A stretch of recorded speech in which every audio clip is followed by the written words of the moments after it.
All right. Welcome back to Waste Some Time with Jason Green. I am Jason Green, bringing you brand new interviews right here on YouTube. This is a good time to subscribe. Helps the channel, helps you find out when the videos are coming out. So please like, subscribe, do all that stuff. Also, if you want to ask questions of my guests, you can go to the Patreon link in the description, click on the appropriate tier, and then you can be asking the guests the questions. You probably have better questions than me. And also, you'll get to see the interviews ad-free privately before anyone else does. So those are good incentives right there. So you want to be a rock and roll star. Well, today we've got a bit of a cautionary tale about the music business, about your favorite artists, about reunions, about sometimes what's best for the fan isn't always best for the band. We've got a lot to get to because back in March, we had Mark Knight of Bang Tango and his band, the Unsung Heroes, on this show. And we talked about the upcoming plans for Bang Tango and their exciting, triumphant reunion of all original members. What's happened since? We'll find out right after this.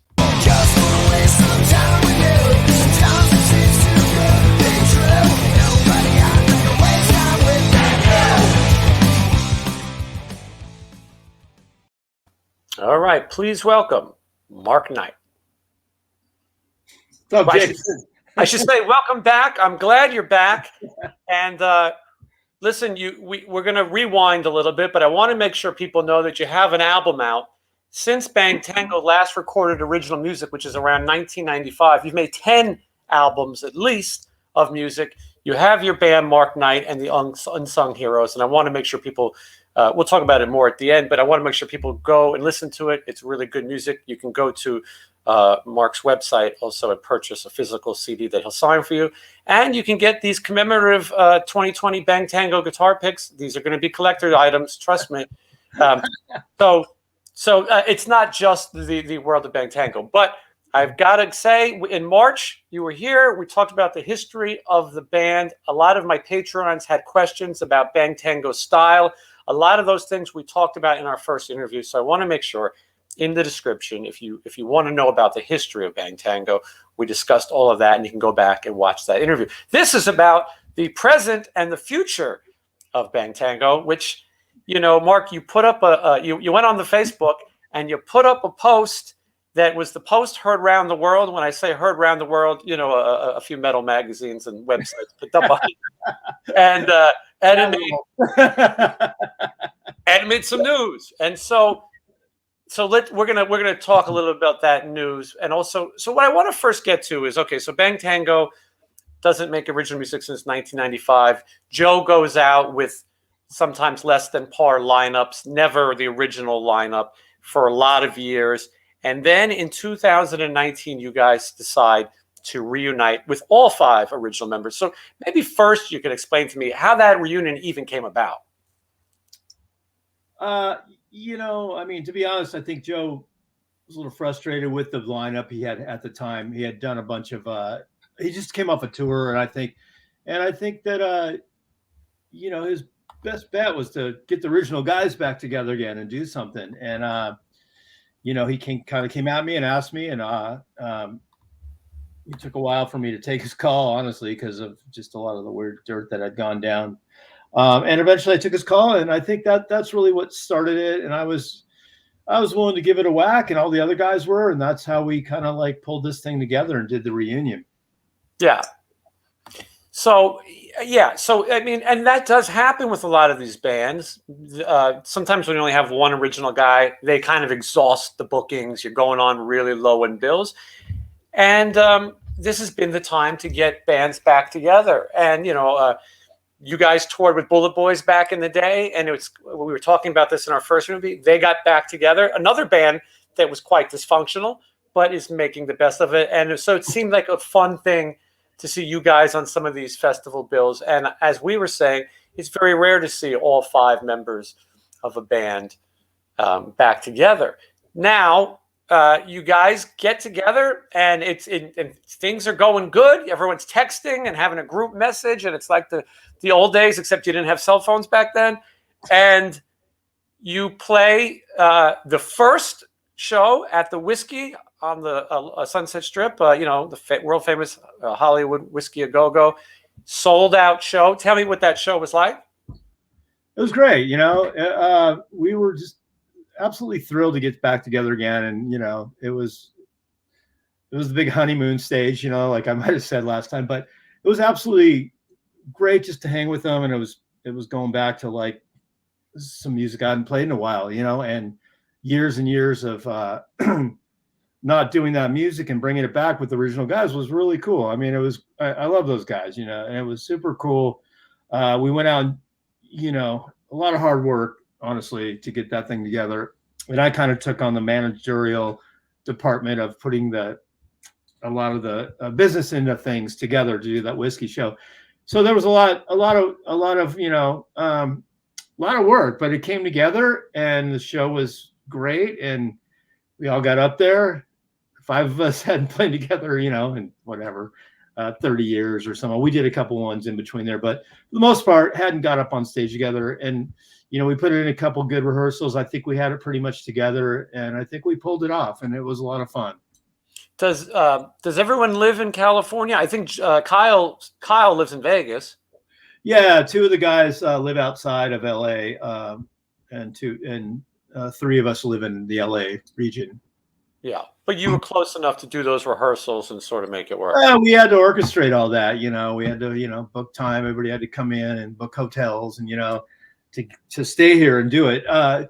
So that's just part of it. That wasn't a big deal, but we put in some good, 2 or 3 good solid full day rehearsals, and I thought we got it together pretty good. And by the last rehearsal, I thought we were ready to go, and we went out and gave it a whack, and the show sold out, and it was cool. It was it couldn't have gone any better, really, honestly. Yeah, and at this point, there are some bookings for you guys to appear. There were some festival things coming up. I believe M3, right? Yeah. So we'll get into that. So basically, yeah, we had some dates booked after that. And there were a couple of them. We had the Monsters of Rock cruise. We had M3 booked, and we were kind of getting some other offers. European tour, not tour, a festival in Europe. There were things coming in, so that's kind of where we were at after the initial reunion gig at the Whiskey. Sure. And now the first problem in all this is that reunion gig was January of 2020. We all know the pandemic begins in March of 2020.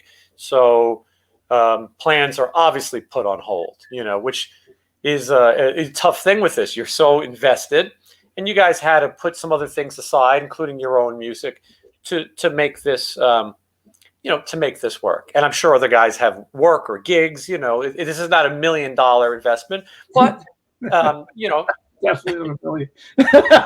But you got nice.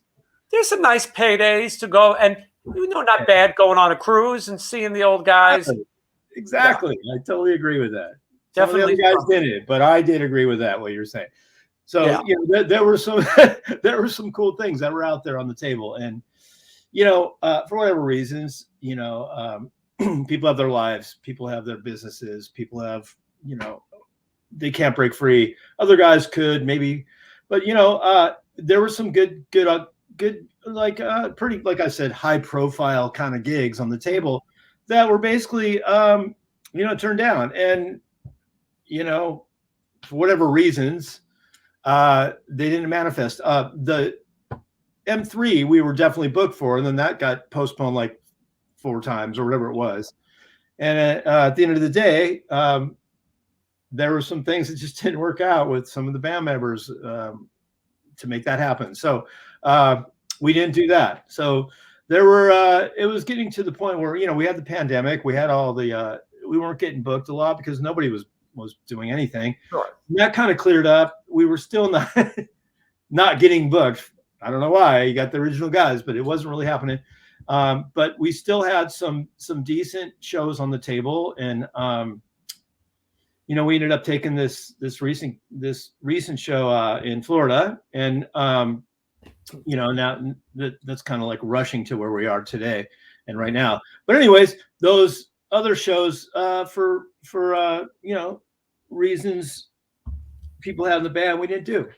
Well, let's get into those reasons a little bit. Is it? Well, first of all, I got to tell you, Mark, when we did our first interview back in March, you told me that you took on a sort of the business role of it when I said you drew the shortest straw. And I said, listen, at this point, you guys can fly on separate planes. You don't got to see each other. You just deal. And you said it's not that bad. I bet you regret those words now. But so was it scheduling? Why wouldn't these guys want to go and do an M3, which is an easy? I'll be frank and really honest, and I don't want to make anybody look bad. But a lot of these guys in the band were, not a lot of these guys, some of the guys were doing it for strictly nostalgic, fun reasons, to get up and play in front of people again and a crowd, and to go rock out again. And, and some of the, maybe not some of them, but maybe one of them wasn't appealing to them to make it fun. So, I know who it is. I got it already. They pulled out, right? So, okay, one guy didn't want to do it because it wasn't fun for them. Okay, all right, that's fine. I get it. You don't want to get on a boat and be around a bunch of your fans. So whatever, it wasn't fun. So, and then the M3 thing, which was ridiculous because we honestly had been booked on that, and then there was some some ego issues with other bands and placements of set times and this and that people weren't too happy about in the band. And, I understand, and made sense, but, that didn't work out either. So here we are turning down two pretty good gigs, the way I see it. I'm not speaking for them, just the way I see it. I'm like, well, okay, now we're getting to the point where we're like turning pretty good gigs down, and we're not really like pursuing this, unless it's all on our terms. There were good reasons for not doing it, I guess. Was there ever talk of saying, well, okay, this one guy doesn't want to do the cruise, let's go out with the four and maybe no, it was all for 5 originals or nobody. That was kind of the plan. And if anybody didn't want to do it, then we kind of signed up like it's going to be the 5 of us or we're not going to do anything. So I don't cancel gigs. I'll be honest. I do. I'm willing to play anywhere, anytime. And if I was actually putting like rehearsals in motion on some of these shows, and then realized there was issues with the band, and I understand. I get what they're saying. If they don't want to do it, then I'm not going to like push it and make it look like, okay, it's fine. There were some valid reasons not to do those shows, but for the most part, I was on board to do them. So I could understand fear of traveling, in this day and age. That's an understandable thing, but not, that was any part of it. There was no fear of traveling. Gotcha. No, it was more about, it wasn't appealing to people to get on a boat and play amongst that group. So, but they had to know, Mark, they had fun. They had to know, though, that's part of it. Unless you're under a rock, you have to realize that these kind of reunions are going out on a cruise and going to play these festivals. And I thought, I saw the billing, I thought you guys were booked a little low for having an original band back. But you want to be seen. What are you going to do? Like, turn every gig down because you're not like right. Bill? It's like, come on. And, it's understandable because they had booked us higher up and then they knocked us down, and then that type of stuff happens. And unfortunately, it did happen with us, and there were some weird feelings about it, and it just didn't work out. But I'm like I said, I'm not out to be like the hero of the band, but I was willing to do whatever we got booked for, and my bags were packed, really, honestly. But, I totally understood the reasons for some of the guys not wanting to do some of these things. Yeah, which is tough, because if you're not going to take these, and these are the high profile ones, if you're not going to take these, I said my dumb post. Yeah. Well, so fast forward ahead, you went on Facebook and you posted that the reunion's off. that you gave it your best and that you were willing, but you said at one point 3 of the other guys had already left, and that there was nothing to continue, and that you would go on with your solo music, Mark Knight and the Unsung Heroes, and that Tig, your drummer, Bang Tango's drummer, would perform with you. So now we have 2 of you guys that we know are on the same page. And it's interesting because when Joe was going out with his own Bang Tango lineups, you guys were working to put the rest of you, the 4 of you, were working to try to put a band together and did it for a little while.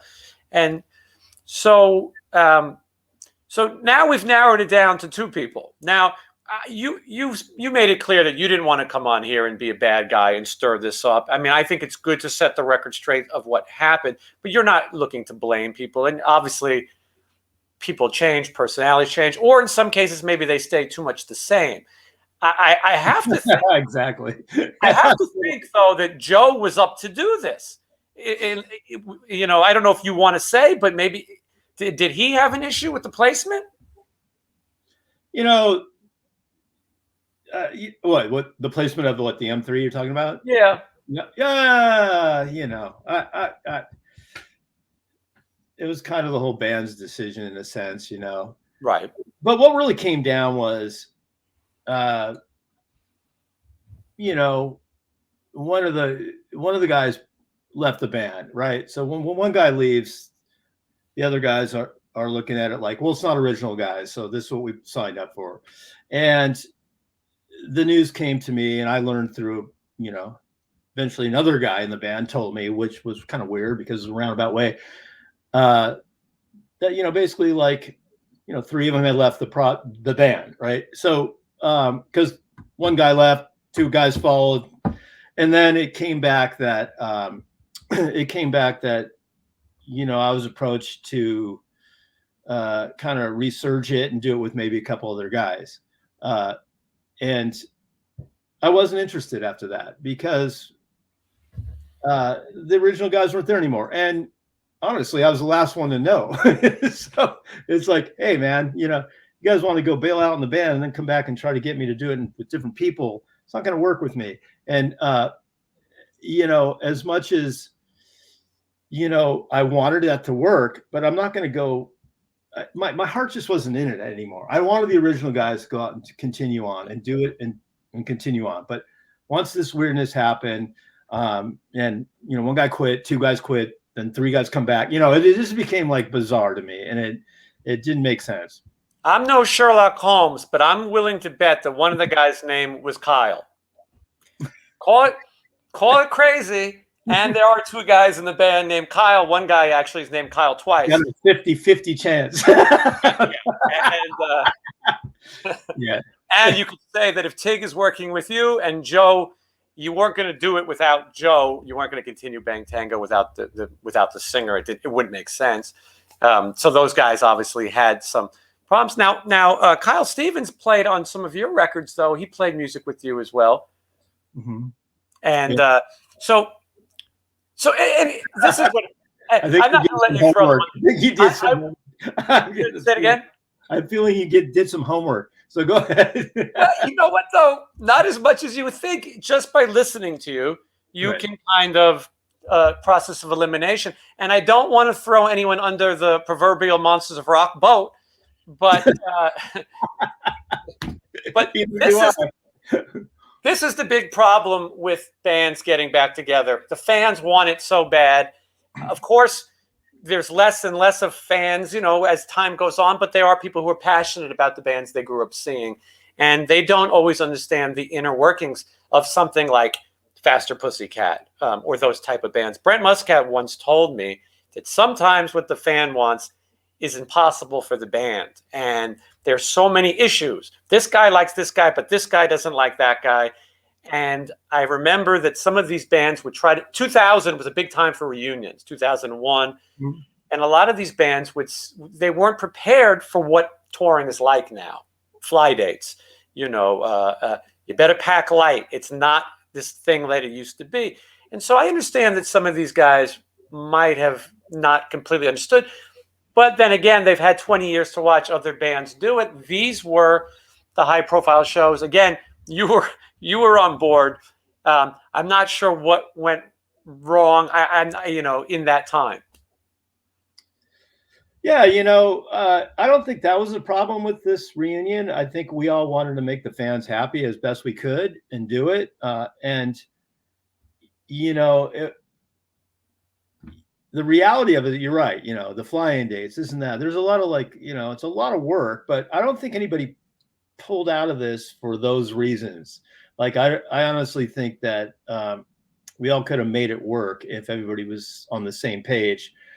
There were just kind of little weird different issues in the band that, like I said, with the offers of the shows not coming through, it's just kind of like, well, how many times are we going to turn down those high profile gigs? You look at, like you said, the Bullet Boys, look how many gigs they've been offered since they reunited, and look how many gigs Bang Tango were offered since we reunited. The two we turned down, but if we would have done them, they probably would have manifested into more shows, and more things. So I don't, we really had our heart set on, doing these fly-ins, and everybody was down with it. And, but it just the dynamics of the band, it just didn't pan out. There was other infighting things that were happening between personalities. Which was always the case with the band from the original lineup. Everybody, I feel everybody in the band really, really, truly believes in Bang Tango. They're all like hardcore down with the gang, but, personally, I think a lot of the guys are out for number one, themselves and how that's going to benefit them. So, sometimes I feel like the band vibe was lacking with Bang Tango. Even back in the day, there was always a kind of a competition thing going on with the members, and that happens in a lot of bands, as you know. So, have you guys not even seen each other since the Whiskey Show, though? Well, I see Tig because he's in the Unsung Heroes with me, and we're in rehearsal right now. Who else? No, haven't seen the other guys. Yeah, it's amazing. You should have called me. I haven't spoke to maybe one of them. I don't think since maybe a month after the Whiskey Show, but no. You should have called me. I have a history of dealing with dysfunction, although I'm not sure your guys' dysfunction can be resolved. Is there any chance this can be patched up? I don't see it. I mean, maybe, I mean, I love all our fans. I love the Bang Tango fans. I love what we did for them. I love the music that we created for them. And I got a lot of messages and stuff about, how devastated people kind of were. And, honestly, there might be a time when we can get it back together again, but geez, I mean, we couldn't get through this. It's just, well, yeah. If you're not going to take the gigs, not you personally, but if the band is not going to take the gigs that are the most premier gigs that a band of your caliber can take, yeah, you're going to be in trouble. Doesn't matter where you go on. There's a lot of eyes on you, and there's a lot of talk, and you've got to show people that the band is back. You know this, obviously, but if you're not going to take those to just sit and wait for, a couple clubs, I mean, those could have happened. It's just that right now clubs are booking at limited capacity still in a lot of places. Money is down with a lot of places. A lot of businesses are fighting to stay. And so it's a shame that, that it couldn't work out. So what do you think is the future of Bang Tango? Does Joe just pony up some scabs and call it Bang Tango again? I honestly have no idea. Like, I don't know where it's going to go. I wish them all the best, whoever is involved in it. Joe's carried that torch for how many years? 30 years. So I think he'll continue on doing something. He'll find some people, I'm sure, find some guys, and hopefully he continues on. And my best of luck to him. And he'll find some solid cats that will play this stuff right. Hopefully. But What am I going to? He hasn't always done that so well in the past. I think he's out to do that if he's going to do it. I mean, you just left the original guys, so it's kind of like, what are you going to do now? You better do it. Are any of the four, do you think, are going to play with Joe?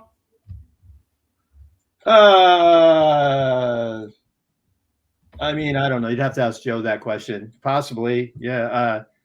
Like I said, I don't really know. I'm sure he's going to continue on doing something with this. The name's got a great brand. He's carried the torch through thick and thin. So I'm sure he's going to, salvage some of this with some of the originals. I don't know who. I know that I'm playing with Tig. He's with me, and that's kind of we played together for 30 years on and off, the Unsung Heroes and Worry Beads and a bunch of bands. And we actually started playing together recently with the Days of a Dreamer record, working up live performances and stuff. And that happened before this whole weird split up. We just naturally came back together again. So I don't know. I mean, I would say definitely he's going to get somebody involved from the original. I don't know. You have to ask him. Yeah. You froze up a little bit, so let's. There you go. You're back. Okay, you're sort of back. Hold on. Okay, you there? Yeah. Okay, perfect. We just had a little connection problem. The point is that you and Tig are not afraid to go to sea, if you have to, is what you're saying. You guys are fine. Yeah, we're fine. You guys are fine with it. You guys have life jackets. Yeah. So it is unfortunate, and we're making a little bit of light of it because in the world of rock and roll news, especially 80s rock and roll news, everything becomes a headline, and yeah, it's unfortunate because there were a lot of people who wanted to see it. You never know. Maybe you guys can figure it out at some capacity. Maybe you needed some space from each other. It certainly is a bummer that more people didn't get to see that reunion. And like I said, you do have your Bang Tango 2020 reunion guitar picks, which people better order because it's a collector's item. I cashed in on that. I saw the future with those picks. Mm-hmm. Well, yeah, they're because that might not go past 2020. That was right. Yes, you and the rest of the guys in my band were like, "Hey, why would you put 2020 on there? You should put Bang Tango only." I'm like, I think 2020 is a good year to put on there because it was a canceled year, and it could be the year we got back together again and didn't. Infamous year, nonetheless. But so I want to talk about, because Mark, you're an independent artist, and you've been hustling to do that for quite some time. We talked about it in our first interview, and for me, I really enjoyed your record, Days of a Dreamer, and I was happy to see that a lot of my audience enjoyed it as well, and people were really sharing positive reviews, and we're going and ordering it, which was so great. The best thing about doing this show is to spread the new music to people also. I mean, I love to talk about Bang Tango and all the hard rock bands. I mean, not that out of the way, right? Yeah, I enjoy talking about it, but I think that it's so great that you can be an artist still and make music. And I, like I said to you when I expected it, I said, "Oh boy, here comes some singer-songwriter music." And no, these are rock songs with big hooks, well produced, and it's good stuff. You sing and play guitar, and we'll have links to that in the description as well. Although I recommend the easiest thing is people just go to your website and they can pick up that and some of your other music as well. And so obviously the goal, and you've been playing out a little bit. It's it's not easy, but so tell me a little bit. What's the next step for Mark Knight and the Unsung Heroes? So obviously that's like my main passion is writing my own music, right, and playing my own stuff for the Unsung Heroes. So we're putting this band together. It's a trio. It's three guys, right? So it's Tig, me, and our bass player Eddie Montez, great bass player, and we're doing this kind of like a three-piece, power three-piece, big guitars. I'm handling all the guitars, and we've been in rehearsal for about 2 months now, and we're just going to go out and do some shows and see where it spins out. and play the Days of the Dreamer material and the back catalog of all my other records. Tig actually played on. He's played on like 3 of my past records. He played on Road Sick Eyes. He played the whole record. He played on a couple other ones, and he was also on Worry Beat. So he knows my music. So we clicked. So the 3 of us are just in rehearsal right now. Real bare bones rock and roll, just banging it out. So we're doing that. We're gonna get out and play, and then on the other end, I'm doing a lot of my acoustic stuff. I do the Pirates Cove sessions on Facebook every Friday. Me and my wife do that. We have fun with that, interacting with the friends and fans out there. And I'm always playing new songs and old songs, and so that's cool. We're doing that, and then I do go out and do like solo acoustic shows in the area, wineries and pubs and stuff like that. So trying to do more of that with this COVID thing. Hopefully the protocol will open up a little bit more, but that's what I'm doing as far as live gigs. Yeah, and we should point out that nothing's changed. This is what you were doing. This is what you've been doing. Maybe Right. a little different format, but the Days of a Dreamer record also is a record that comes out at a time where music gets lost, and so there's no such thing as it's not an old record. It still needs to be promoted and performed and do all those things. And so, fortunately, you've got that, and people can come see you and Tig do that. And then I guess as far as Bang Tango goes, people can wait and see what happens in that saga. Like I said, I can't speak for what those guys are going to do or what Joe's up to, but I mean, I'm sure something's going to come together. And like I said, I wish him the best luck. I hope he gets something together. It just didn't work for me anymore, and some of the other guys, obviously. And like you said, maybe there is a chance we will work something out down the line. But as of now, my heart's just not in it, man. Could be another bad movie. No, just kidding. Woo! He's already talking about doing another one. I said it, not you. It's like you said, this is the difficult thing, and it's a shame, but maybe down the road could happen again. Yeah, absolutely. But in the meantime, I'm going to shoot another video in a couple of weeks. My daughter's going to produce a Days of a Dreamer video for the next song, and I'm still working the record. I put it out last February, so we're not even at a year now, and continue to get some good sales and people interested in the songs. And it's a different style, my music's, as you know, it's a lot different from Bang Tango and any of those type of fans. That it's really cool because a lot of fans have crossed over to my style, and they've grown up too musically. They don't always want to hear stuff from that edgy kind of stuff, which was cool. I mean, there's still ingredients and times I get there, but for the most part, I've changed my style, and a lot of the Bang Tango fans have come around and kind of taken it on and like it, enjoy it, and buy it and support it, which is really cool. Yeah, it's great, and it's great that you're keeping the business in the family because you have 2 daughters, and you have one. She's in New York now. She has her own music career, exactly. And then your other daughter is out in the West Coast, but doing tattoos and art, and it's got to be crazy to think that when you were back in the day that I'm gonna have 2 adult daughters, in this entertainment world, Yeah, it's really, really strange, especially when I'm bouncing lyrics off my younger daughter going, "What do you think?" She's like, that's a pretty good song.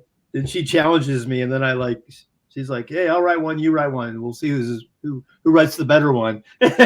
So bounce songs back and forth, and she's influenced by a lot of the stuff I brought her up on, and a lot of singers, songwriters, but she's got her whole 20-something indie rock stuff she's into that I don't know anything about. But there's some hardcore fans. She's a big fan of Elliott Smith, who's one of my favorite singer songwriters. I turned her on her, and she's that's her number one. So we'll have the Elliott Smith songwriting competition, or we'll do whatever and bounce songs. Elliott Smith has had this strange resurgence. I mean, most people know him from the Good Will Hunting soundtrack. He was nominated for an Oscar. That was sort of what broke him through. Unfortunately, he committed suicide. Was definitely a troubled guy. But his music has reached these young people. It's so crazy to me. Yeah. We're big fans. Well, I was always a big fan, but she grew up listening to Elliott Smith, and now she's just like, and then Lucy, my oldest daughter, she's an incredible artist. She got into tattoos, and like I told you, I think on the last one, but she's really like artsy and intuitive about art and this and that. So it is like back to the question you asked about having like adult almost daughters. It is kind of, it's interesting, because all of a sudden they start telling you stuff, and you're like, wait a minute, I told you that years ago.